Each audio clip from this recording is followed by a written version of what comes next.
I give thanks. I give thanks to my ancestors for guiding me. I give thanks for the strength that I get from the unseen forces, to keep me doing this work. What guided me to this work, or what encouraged me to do this work, was simply my love for nature and having a partner like Akilah Jaramogi. He was so connected to the land. We both saw the importance of converting this fire climax zone into what it is today, an agroforestry project, working with people and living in harmony with Mother Earth.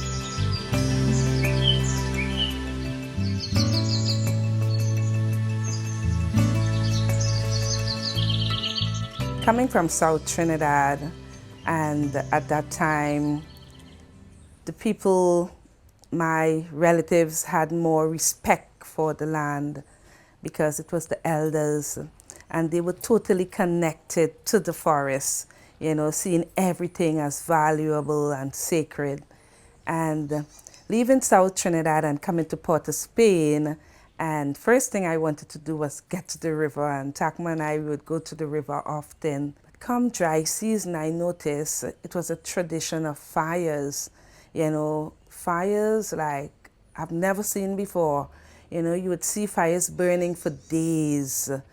And come rainy season, you would see the place look green as if nothing happened.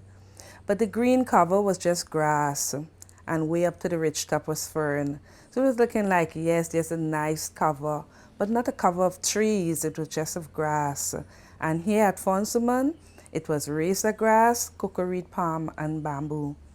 So the pattern of having forest fires yearly gave this space the name, to be, declared as a fire climax zone, an area that is prone to fires yearly. That was really sad for me, having to move out of the way for fires to pass. Even Akilah and his friends, when I met them planting garden here, they would stop planting in the dry season, and then come rainy season, they'll return to the land. And to me, it was hard for me to just walk away and make way for fires. So I told Akilah, I said, let us invest in trees. And that is where we started to invest in long-term farming instead of just short-term. Because his friends farming with him from the community, a lot of them were from Paramin. So, it was a short crop method. They would plant the sorrel and tomatoes and okra and stuff like that. But then I said, hey, let us just invest in something that we have to look after all year long.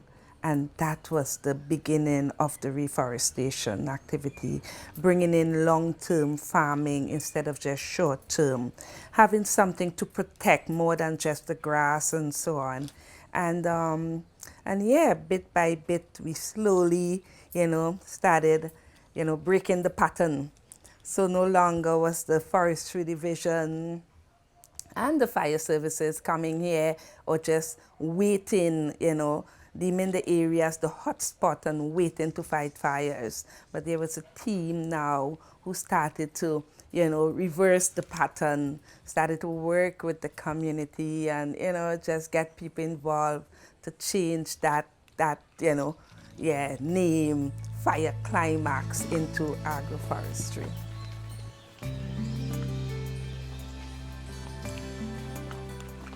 I was a teenager then, young girl walking out of the education system and choosing to live up in the hills, Rastafarian lifestyle and just, planting the land and so on. So that was in the early 80s, 82, 83, when I joined Akilah. I hold on to my indigenous way of life as a pillar, of support, seen and unseen, because sometimes when the system fails you, you just have to go inner self, you have to go deep, where, you cannot be seen and cannot be heard, and tap into sources and forces that will give you strength. Most of all is when Akilah passed away in 1994. and I was forced to stay here and do this work. Well, I choose to stay here because relatives came and you know, they were looking at me, now a single woman with 5 children in the forest, and asking, you know, you're going to stay there in the bush with all these children and, you know, and stuff. One offered, why don't you come to Maloney and live? And I say, hey, no way, you know, I got to stay right here. And I choose to stay. And looking back to go forward, I can just give thanks for the moment, give thanks for making this decision to stay in the forest and care for the land. Me being a Rasta woman, a Rastafarian woman, a grassroots woman, a woman who attached to my spirituality and my ancestors, navigating around all these patterns and way of life and so on in a system, you know, is not easy and continue not to be easy, but somehow I survive it. Somehow I manage to, you know, work with people at all levels, you know, and I see myself as a champion in my own way, you know, connecting with the rich, connecting with the poor, connecting in between, grassroots, conscious, non-conscious, political, outside of political, you know, all levels I've been able to tap in and you know, and make waves, you know. And I give thanks for that, to be, you know, for me being conscious enough to be flexible and work with people at all levels. Network for me is a very, very powerful tool. And as I tell a lot of people, it's often underused. Women supporting each other is another very powerful tool as well. And for me, as a single parent, being in St. Anne's, it was finding ways to put myself in strategic positions where, you know, I will get the support that I want to get and I will get the attention, you know. I catch myself early. I found myself early being part of an NGO, and that was the Cotton Tree Foundation. And, you know, me being present on that board was something, a bit of, you know, having this Rasta woman, grassroots woman sitting there. What I shared around the table was what they were looking for, you know, and from there I learned from them, because Fonsuman was not yet fully structured as a registered NGO. And being around Cotton Tree Foundation, I learned from there and I brought that knowledge to Fonsuman. And very early in the game, as we register Fonsuman, then we start receiving awards after awards after awards. It was just so amazing, you know, and that encouraged me, you know, that gave me the strength to, you know, continue this work with or without finance, you know, but just the appreciation and the love and the respect that I was getting from all levels, you know, yeah. And from there, I end up regional, finding myself with, again, NGO groups, you know, and tapping into environmental groups, the Rastafarian movement, the indigenous movement.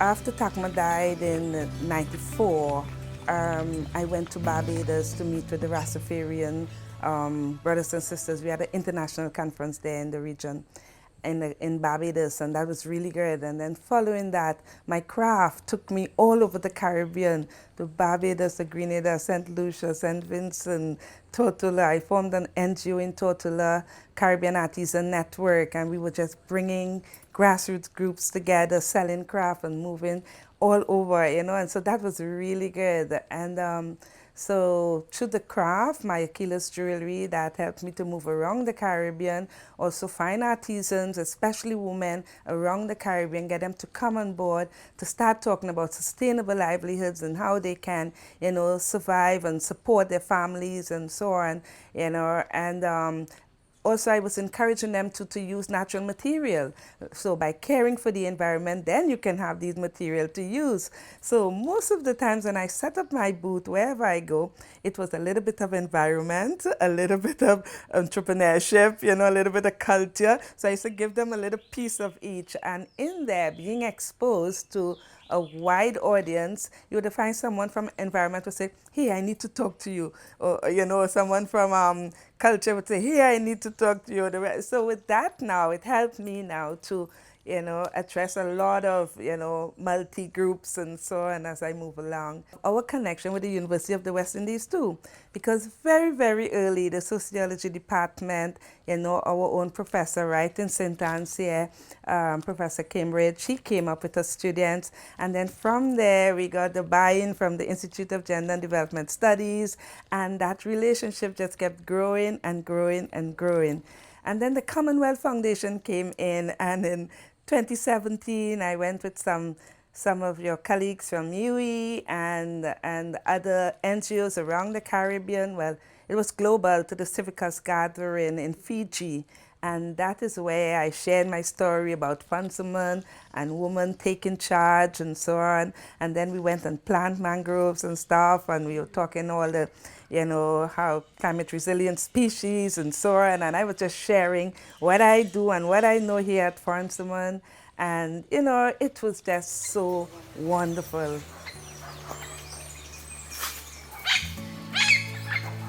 You know, the earth is sacred. We cannot live without Mother Earth, you know, and for us to care for ourselves, we have to care for the earth, you know, and sisterhood is a very, very powerful tool if we know how to use it well. We'll go a very, very long way. And it's not about sitting down and wallowing in self-pity, but just using all your wits, all that you have, you know, and doing the best you can, because we cannot fail the next generation. With climate crisis right in front of us, the reality of climate crisis, we have to circumnavigate around this. We have to try our best to do, you know, reduce our carbon footprint, you know, and work together. Togetherness is a big, big, big thing for success, you know, a tool for success, unity. And I can prove that because I did not do it alone. I can call a list of NGOs that came, not me going knocking on their doors, but they coming to me, you know what I mean? And it was just like, I just have to give thanks. I give thanks. Even though sometimes you find yourself, you know, in a situation where you cannot pay a bill, you know, but you don't stay there for long. Just put out a table full of jewelry and something will happen. Or just make a call and get some visitors to come and dance and sing and something will happen, you know, just like magic. I kept myself out of the valley, you know, and to the mountain top.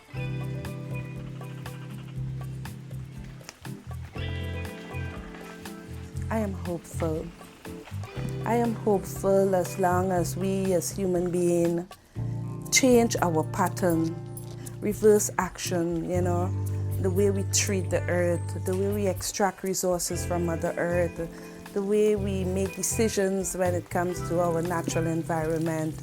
We have to change our behavior in order for this place to be the place that we want it to be, you know. The way we dress, the way we eat it, the way we depend on you know, importing foods, you know. We have to, you know, reduce our carbon footprint and our carbon footprint as well. In terms of environmental sustainability, in looking at social and economic sustainability, it's all of us coming together and, you know, looking at the assets that we have and how we can work it well. How we can, you know, go before leaders who are entitled to do and make sure that they do their work. If they're there to serve and they have resources to give to the people, make sure that they do it and be advocates for the ones who cannot speak. Be a voice for the voiceless, you know, and even a voice for the environment when we talk about ecological and environmental justice.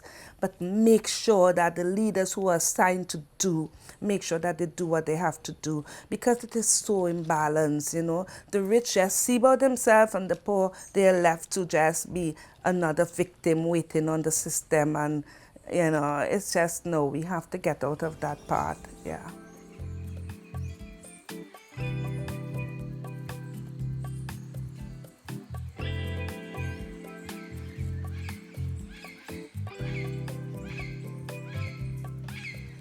I want everyone to know that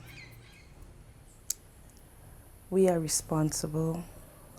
We are responsible for caring for this earth.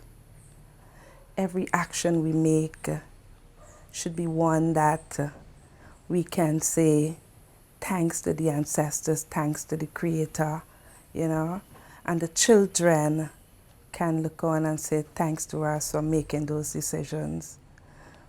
We need to be the change that we want to see. We need to be the change that we want to see. And networking and sisterhood is a powerful tool. As long as we know how to use it well, we will be rewarded. And so with that, I give thanks. I give thanks every moment as I move around the space, create a space where spirituality is what drives me. Spirituality is the key to everything that I do. I can't do it without the environment. You do this work and you wonder why you are doing it. I don't have to wonder, I don't have to question. I was assigned to do it. And this, I give thanks. I give thanks. How beautiful will life be in a new society where all men and women will be equal and free, working hard on the land to restore the beauty of nature. What a loving work for the new man and woman in our new society, planting and farming to feed the nation from poverty and starvation. What a beauty to be free. What a beauty to be free. What a beauty to be free. So it's all about equity and equality and love and coexistence is what we want to see in this society. Give thanks. Modupe, modupe, modupe.